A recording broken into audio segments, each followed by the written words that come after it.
This is the Halftime Show with Omar Adori on Pulse 95. Hello and welcome to the Halftime Show with Omar Adori. I am your host, covering everything sport, international and local. Hope you're having a blessed day wherever you're tuned in around the world, whether it's 95 FM, pulse95radio.com, our app, Sharjah Broadcasting Authority, or even if you're in the comfort of your very own home watching us on YouTube live on the streaming Pulse 95 Radio.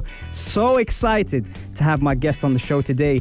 Yaz Khattab, if I say that properly, is on the show. You might know her as YaZ Moves. I've spent the last half an hour talking to her, and I'm telling you now, you need to tune into this show because it's going to be great. What are we talking about? Let me tell you. We're talking about elevating performance. We're talking about movement. Now, when I say movement, there's so many layers to that. So I want you to think about that in the break. As soon as I get her back on, I'm going to play a little bit of my favorite track at the moment, Pine and Ginger. But stay tuned for more on the only place to be at 3, the Halftime Show on Pulse 95. This is the Halftime Show with Omar Adori on Pulse 95.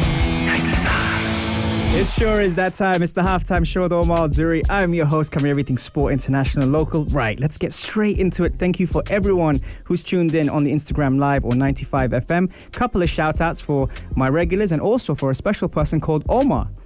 And that's not me. So who is it? Who am I saying congratulations to, or even thank you for joining us today? I got Muhammad Hamad here. I've got Muhammad, the other hand, I've got Mufid. Yao Yaboa from the international Ghana football team is also here live with us on Instagram. We've got Sheikha, we've got Fahima, we've got Zulfi, we've got Hassan, we've got Murad, we have I missed out anyone? Almas, of course. Florin all the way from New York, and everyone else who's tuned in. Samir Ghanim from KFA. And Mus'ab as well, and a little happy birthday to our very own Rania Sahdi from the Morning Majlis. Okay, right, Yaz. Hi. How you doing? I'm doing great. You definitely are doing great. Thank you for the first guest to get me a gift. Oh, so pleasure. I gotta thank you for that as well. Let's get them seeing you. I right had a feeling here. you'd be a lover of books. I am, you know, and I'm so glad that you came on the show. Thank you so much for gracing us with your presence on the Halftime Show. It is my honor. Yaz, you do a lot of great things. Thank you. And it's something that I've watched, I've researched, and I've seen online. We called you a movement coach. I like to see you as a movement specialist. We spoke about that pre. You teach at Crank as well. Yeah. That's right. You're an assessor. You're an educator. Yep. You dedicate your life to helping people and getting them in a better state of mind and body. Yeah. How's that? It's amazing. Yeah? It's honestly an honor to be part of anyone's journey. Absolutely. Yeah. Now, when it comes down to it, the mental side, the physical side, and the emotional side are all tools we use to elevate performance. Yeah. How do we build habits around those? Yes. It starts with, I feel like the first thing is self-awareness, developing that habit on the self. So it would be very easy for me to come and give you a prescription and say, here, follow that. You know, do this in the morning, do this in the evening. But what works for you might not work for me, right? We're different beings, different humans. So the first thing would be to do a little bit of an introspective job. Like, what do I like? Just pausing and asking ourselves questions is such an important tool. And just like be like, okay, I don't actually like what Omar does. I like what I do. Yeah. You know, I like taking walks. Omar doesn't like taking walks. So developing habits along what we like versus what other people like is the first step. So that would be my own tool. It took me a long time. So it took a lot of like me imitating others. Right. Me saying, oh, well, if they do this and it's working for them, then that habit must and will work for me. Yeah. And boy, was I wrong. Absolutely. What's your take when it comes to building habits? What's your take on the whole 21-day, 3 month, 6 month? Is there a time limit on habits? I think it's a long, but that again, I'm answering what works for me. Absolutely, yeah, absolutely. So it's a journey. It's trial and error. It's every single day. So I'm a big fan of, when it comes to habits, to habit stacking. And do things. Can you tell us what habit stacking is? That's what I want to know. So habit stacking is kind of like doing two things that it's basically like a time-saving mechanism. It's not even about being a specialist in anything. So for me, my biggest habit hack stack is my morning time in the kitchen when I'm making my cup of coffee. Okay. So what kind of coffee is it? Just out of... It's a filtered. It's a Melita cone, like pour over. And it takes a while to make because it's not a machine. But as like I kind of do a little bit of pouring, and from what I've learned from Body Hack, I pour with my left hand, just trying to get my brain working a little better. So that for me would be a stack, would be a habit stack that I'm trying something new. I'm giving my brain a little bit of novelty, a little bit of something new to do, but also as my pour over is getting ready, which takes a while. I'm stretching. I'm like stretching on the counter. I'm kind of just stretching my arms up and trying to move my joints in places that they actually want to go. Do that again, just so the YouTube can see you stretching your arms out like that. Right. Stretching to the side and just kind of using my environment and using this moment in the morning to stack. So this is what stacking. So I'm making my coffee anyway. So I might as well, instead of looking at my phone, which I also do. I try not to, but again, we're not perfect. It's not a linear process. But having that idea there inspires something else along the day, as the day goes by. And I've seen that post. I've seen you posted, I don't know if it was in your story or in your actual post, you stretching whilst doing something in the kitchen. Was that doing your coffee? Yeah. And is that a routine that you have every day? I do. Yeah, I really do. Like, so in the morning, as that would be like the definite, and habit stacking is something I did not come up with. So I think it's like BJ Fogg's, like that's professor at Stanford, I want to believe. He talked a lot about habits, and there's also Atomic Habits, which is I'm sure a book that you're familiar with. So they talk a lot about habit stacking. A lot of movement professionals and people in the movement world have talked about it, but it's such a powerful tool. Absolutely. It's like when I take a walk, it's the same thing they tell you. Like if you're gonna take a phone call, you might as well do it as you walk. So that you're walking and getting that benefit, that blood flow, but you're also, and it will change your mood, it will affect other things. So it's that domino effect that you just talked to me about, right? It's like you're just getting rewards, right? You're rewarding yourself and your body rewards you with all the good chemicals, and it's like this relationship. You're constantly conversation. It's a constant conversation with your body. But I like that you've put two things now that probably all of us do every single day, yet don't do at the same time. And that was something I really like. What is your take? This is one more question. What is your take on, normally when you speak to someone and they move around, and you're like, can you stay in one place? I think I'm doing this right now. No, no, you're okay. But I mean, normally, like, I'll tell you what, my mum, bless her, Fatima, or Tuta as they call her, my mum normally when I'm talking to her, so she would start moving around the room. And I'm trying to concentrate on what I'm saying to her. So that's actually a good thing that she's doing. Probably. And that comes with being a mom. Like, I feel like, as a mom, like that comes with like you just needing to get things done. It's like, it's probably embedded in her system. Right. It's not, it has nothing to do with she's listening. Moms are listening. But it's like, I better get this thing done. But I honestly, like, the original habit stackers are mothers. Okay. Honestly, like, this just came out. There I'm just going to say. There you go, fellas. Take notes from the moms.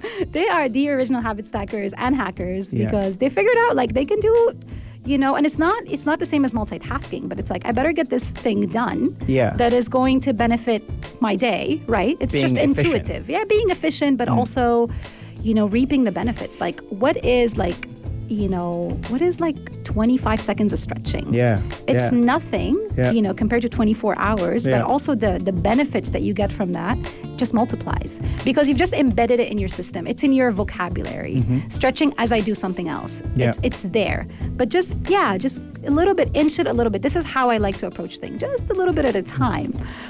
There you have it. And if you see, I told you, and I told you, and you that I was going to spoil you with this. Coming up next, we talk about what is movement and how do you assess movement as an educator, assessor, and a coach on the only place to be at 3, the Halftime Show on Pulse 95. This is the Halftime Show with Omar Adori on Pulse 95. Salam, welcome back to the Halftime Show with Omar Adori. I'm your host, covering everything sport, international, local. If you're just tuning in and are so mad at yourself for missing the session, don't worry. You can catch us on podcast, Apple Music, Spotify, SoundCloud, and Anghami. Or even, if you prefer a visual, not for me, for Yaz, then you can go on the YouTube and find all our shows get uploaded on there on Pulse 95 Radio. And so we were talking in the first segment, which the light bulb that this lady came up with was habit stacking. And A question came in after that from our very own Benoit. You might know him as the Iceman if you've watched the show before, saying, can you have more than 2 habits to stack? Yaz, what do you think about that? The more the better. How many can we do? Because, I can only speak on behalf of the men. Yeah. And normally I big up my guys, but we ain't very good at multitasking. Yeah. So how many habits can we do at one go? Yeah. If I was to stack a couple of habits? Yeah. So stacking is it's up to you, right? Like everyone will do it differently. But I feel like let's go back to the kitchen, something we all do, right? Whether you drink tea, you drink coffee, I'm sure you're going to wake up and drink a cup of water, right? Like just plain water. You might as well put a slice of lemon into it. You just habit stacked. Right. Like it's really that simple. Okay. It's something that you're already going to do it anyway. Yeah. So you might as well just elevate it just a little bit, right? So that would be my approach. But if you want to put more, like as I'm being present, I think is also another, you wouldn't think about it as a stack, but I'm pouring my, I can practice my gratitude if I'm not like journal type. I can, as I'm pouring the water onto my organic coffee, onto my fancy whatever. Very nice. If all of us collectively bring that element of awareness into what we're doing in the moment, that's a stack. It doesn't have to be a hack. It doesn't have to be something. It only has to have meaning to you. Yeah. That for me is like how we do, and that's like really how I love coaching. Like kind of just teaching people or sharing people. I'm not teaching anyone, I'm not talking at anyone, but just sharing that this is something. What do you think? What works for you? Yeah. Does remembering a little bit of gratitude in the morning as you're pouring your coffee, does that work for you? Because it might not. Yeah. It's like, I need the coffee first and I'll be grateful for my life, yeah. Not as I'm doing it. Yeah, but one of the things I like about you guys is something that you promote is being fluent and being fluid in whether it comes to mental, whether it comes to movement. When it comes to the physical part of things and the mental part of things, what is movement? Movement is joy. Movement is freedom. Movement is a way for us humans to experience the world. And it can everything in our body. Everything requires movement. Yeah. Like us getting food. Us doing anything. Us expressing love. Us smiling. That's all movement of our parts. Yeah. Yeah. So movement is definitely. We can talk about movement in terms of exercise. We can talk about movement as something being prescriptive. Movement for some people might mean their hours spent at the gym after or before work. Movement can be something that I do daily in my home. Movement can be a way of living, how I set up my home, how I set up my environment. So, but at the end, for me, movement is honestly freedom. Movement is what I do, and when I talk about movement, it's like taking a walk slowly. Yeah, yeah. Movement is what I do when I just want to just change my state, and it's such a powerful, available tool. Yeah. And it does not require an expensive gym membership or expensive clothes, or it is really accessible. Yes. And it's like, I feel like people know. Maybe they don't know how to move properly and what the exact form is, and maybe they require a coach, and maybe they require a little bit of reading, curiosity, but we all have the same parts. Yeah. What came to my mind when you said that? Have you heard of Jim Quick? Yes, I love him. The brain coach. I met him in Sharjah. Right, yeah. So he always says when the body moves, when the mind moves, the body grooves. Opposite. Right? Did I get it right? When the body moves, the brain grooves. The brain grooves. Yeah, we got it in the end. Yeah. And when he said that, it really struck a light bulb in my head, because he was so right. Yes. And people might, smile at it or joke at it, but it's 100% true. And that's why sometimes people go for a walk, not for the physical part, but to clear their mind. Yeah. And when you said that, I thought about that as well. What are the most common things you notice when you're assessing movement? Well, assessment for me starts with, at the beginning, of course, as a practitioner, as someone who works with humans, right? I'm very aware of that part, that at the end of the day, they're human. They want to, if someone invites me to do an assessment or to start working with them, they want to change something. Something doesn't feel amazing in the moment, and they're seeking my help, which is honestly such an honor, just to get that out of the way. Yeah. But I start by having a conversation. I look for what they want more out of their life. What is it that their body at the moment is not enabling them to do?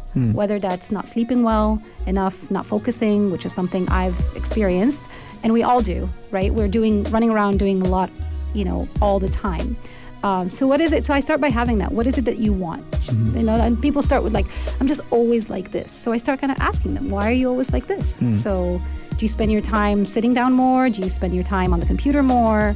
Do you ever stand up? Just asking questions. As a coach, you become so good at asking questions, and asking questions that don't make the person in front of you feel bad about their life, because it's a they sense have to of make a living. vulnerability, right? Yeah, of course. It's a big responsibility. Someone telling you basically, so much as a coach about the person that you're working with, so there's definitely vulnerability. I love that word, actually, so thank you for using it. So you just start asking them, and when you just ask them a question, as you said, it can be that simple question that actually sparks something in them. It's like a trigger. It's a trigger, and honestly, at the end of the day, you have the answer. They have the answer within them. So so I start the assessment by asking a bunch of questions. Yeah. And just would say things, well, how would you feel if you stand up every hour for 2 minutes? Yeah. Would that work? We start very, very, very mild. And people are oh, yeah, I can do that. Yeah. But people come to you I can't, I need your help. My hair is falling, my teeth are falling, I can't sleep at night, So you don't start by talking to them about habit stacking or, the form in a deadlift, or how important it is simplicity. for them. Yeah, just honestly, just stand up more. Yeah. And let's observe together as a team, how is that going to change your being? So there you have it. In terms of assessment, this is basically we started the conversation, then moved to the more physical stuff. I like it. Well, there you go. We've gone into habit stacking. We've gone into movement. And coming up next, food is nourishment, not a punishment. So I'm sure you're going to be want to tuning into that on the only place to be at 3, the Halftime Show on Pulse 95. This is the Halftime Show with Omar and Duri on Pulse 95.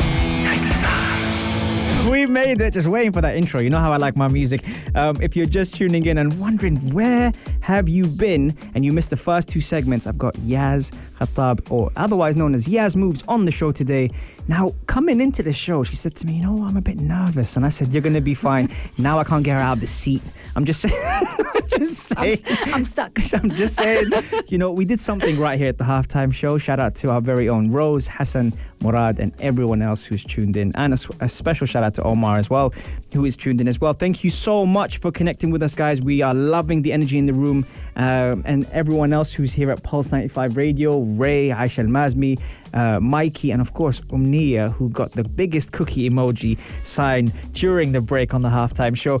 On the first segment, we spoke about habit stacking. On the second segment, we spoke about movement and what is movement. Now, there's something I saw online on her page, and I thought I have to bring this up on the show. It was food is nourishment, not a punishment. Now, Yaz, normally people do consider this whole nutrition, dieting, it's a chore, it's a burden. That links to punishment. But what I was more fascinated about is the word nourishment. Can you tell me more about that, please? Yeah. So food is not, it's not just nutrients, right? It's not, yes, it is nourishment. It's nourishment when you're sitting and eating. You're not just taking a bunch of nutrients in and you're like, okay, vitamin C, great for my skin, great for my immune system. You don't think of food as parts, right? You think about it, hopefully, as an experience, right? Food is such an emotional topic. I'm not going to talk about nutrition. Let's just be clear on this show. It's a very personal, very emotional. People have there's a lot of heat, a lot of debates on what we should be eating. And but for me, it's really all about that nourishment part of the food is the meal time. When you're eating a meal, there's so much that comes with that. Yeah. So yes, there's what's on your plate, which is important, but also there's who you're eating it with. What's your state as you're eating, right? That's part of the nourishment as well. And that's how I like to view food. Yeah. And I honestly like I just moved, so I don't have a dining room table, and I honestly love sitting on the floor. Right. But it's been because there's no space to even sit on the floor with a table. Yeah. It's there's okay, what do I eat? How do I eat now? Where's my eating place? Right. So it's been very, very confusing, and it's made me think about this whole again, environment. How do you set up your environment so that this place reminds you of food and family and warmth and getting together, and then maybe when you sit down and eat by yourself, it's not the same as when you sit down and eat with someone else. Yeah. So this is all part of the nourishment. It's nutrients, but it's also the emotional element that comes with food. Yeah, I like that. Yeah. There's two things out of that. One was in terms of the Japanese culture. I've always been obsessed with when it comes down to the way they carry themselves and the way they look after themselves. And a lot of it is seated as well, by the way. And the way it is seated is normally from a position that actually does promote posture and promotes breathing and being healthy. Yeah. So that was the first thing. The second thing I was thinking about when you said that is relationship. Now, often relationships are affiliated with human beings, but one of the most important relationships is the nutrition and your relationship with yourself. What is the link, in your opinion, building that relationship when it comes down to nutrition and yourself? Just like I tackle everything else in life, curiosity. Yeah. Like, why do I do what I do? Why do I eat what I eat and how I eat? Nutrition for me started out as having a small baby at a young age, and me having to research everything. How do I nourish this human, right? Yeah. This human survival and health and wellness and well-being depends on me. So in a way, like, that's at least how I perceived it. So the search started there. I was just so curious. I've read this thing that a lot of women are actually way more careful of what they eat during their pregnancy when someone is living in their body than when that person is out of their body. But that level of care carried over throughout ever since I had my baby. Yeah.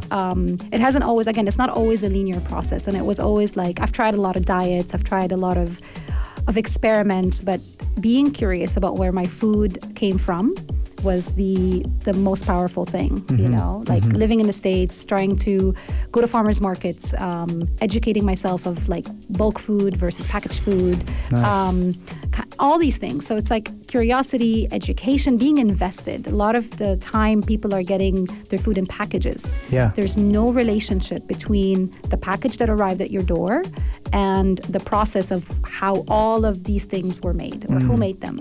Not to say that, having someone, deliver the food at home or eating out or all these things, nothing bad. I'm not talking about anything. I'm not talking about good versus bad, because we tend to go there. Yes. But having a bit of a relationship with the food that we're eating, where it comes from, or the process of cooking, I think elevates the relationship. Yeah. And you and can't there's a sense help, of intimacy as well with that, because you actually know from the ground to your plate how it's got there, rather than the different kind of variations of being there. And even more nowadays, don't you think that nutrition is probably the strongest cure due to the current pandemic and everything, that we're realizing that in terms of our immune system, which is linked to COVID and et cetera, people are now more aware of that?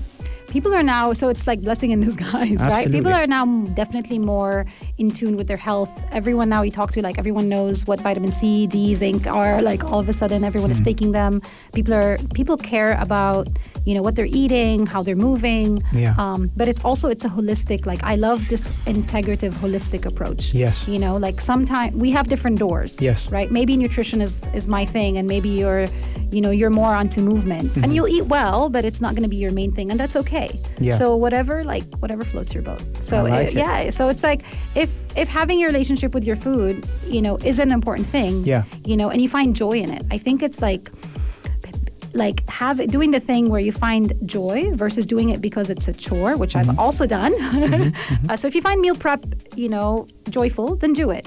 If you don't, then maybe figure out another way to meal prep, or I don't know, get your nutrients in and I like be that. happy about it. I like that. It's I such told a you. blessing. I told you. Listen, I told you I'd spoil you guys. We spoke about habit stacking. We spoke about movement. We spoke about food or nutrition as nourishment. And coming up next, we get a chance to answer your questions on the only place to be at 3, the halftime show on Pulse 95. This is the halftime show with Omar Al-Duri on Pulse 95. Can you believe it is time? It's almost full time on the halftime show, and I'm sure you're wondering where you could find us if you've just tuned in and are wondering, where am I going to catch up on this amazing show with Yaz?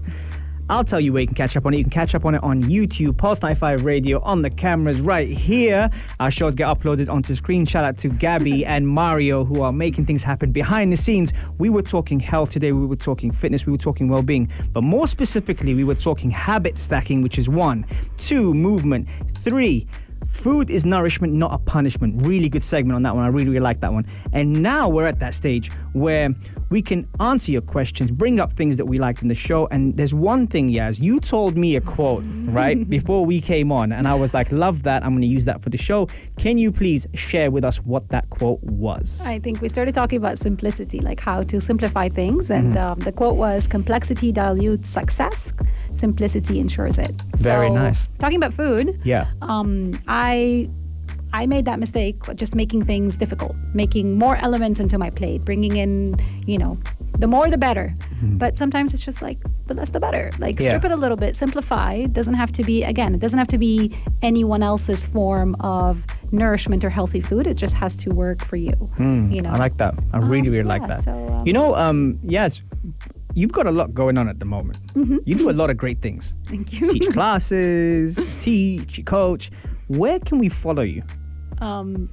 Right now. Not literally follow you out the door because you're going to get stuck to the seat. We know that already. I'm stuck to the seat. I think I found my new calling. Yes. Apart from taking my job, no. Where can we appreciate you more on social media? Are you active on there? Do you do courses? What's up? What's coming up for Yaz? Yeah. So for me right now, I'm just on YaZ Moves on Instagram. On Instagram. YaZ Moves. Yeah, on Instagram. How do you spell it? YAS and just moves. Okay. So Nice. and I use a hashtag called YaZ Moves Forward. Nice. which I love. I love movement inspires how you think also. Absolutely. So it's like you're literally moving forward in life. So, I like it. Yeah. Very cool. So you can find me there, and currently I teach group classes Nice. at a studio called Crank. Shout out to Crank. Shout out to Crank in Dubai, and I love it. I think movement in community is very, very powerful. Yeah. I teach courses with a company called Body Hack. Shout out to Body Hack. Shout out to Body Hack. We had Rose, we had Matt Marnie, we Yeah. had Yeah. who else did we have? I think and Hiba. And Hiba. Yeah. How can I Our forget boss. the cherry on the top? Yes. Right. Okay. We had Hiba as well. Yeah. Yeah. So I teach courses. I teach courses in Arabic and in English. That's my background. I taught at university for about 11 years. Amazing. And so education is something that I love, and teaching. I do PT. I do personal training. I do some wellness consultancy with individuals and Amazing. smaller companies. And so that's really my passion: wellness, well-being, and some exciting stuff coming up. Amazing. Well, thank you so much for coming on the show. Thank you so much. I hope Omar. it wasn't as nerve-wracking as you thought it'd be. I'm just a little too comfortable now. I'm still a little nervous. No, I have to say, but this is really cool. You make people very comfortable, Appreciate and that. Thank you. everyone is super friendly. Yeah. And honestly, it's a cool show. Like talking about movement and health and having that segment is we need more of that, especially these days. Amazing. Well, there you have it, folks. Remember, you can catch it every Monday, Wednesday, and Saturday, 3 to 4 on Pulse 95 Radio on the Halftime Show. If you have missed the show and you like a podcast, Apple Music, Spotify, SoundCloud, and Rami. If you prefer a visual, then it's on YouTube, Pulse 95 Radio. I'll be back on Wednesday. Bye, Yaz. Thank you very much for Bye, Omar. everything. You were Yeah. amazing. I Oh, really thank you. appreciate you. And I look forward to hearing more about your great news coming up soon. Thank you so much, Omar. Love Guys, being here. have a great day, and I will talk to you soon. Have an incredible day. Up next is, I was going to say Future Talk because Amniya's in my head, is the Afternoon Karak with Aisha Al-Mazmi and Mikael Atiyah. Make sure you stay tuned for that, and I will see you on Wednesday. Have a great day, guys. Peace. The heart of Sharjah. This is Pulse 95.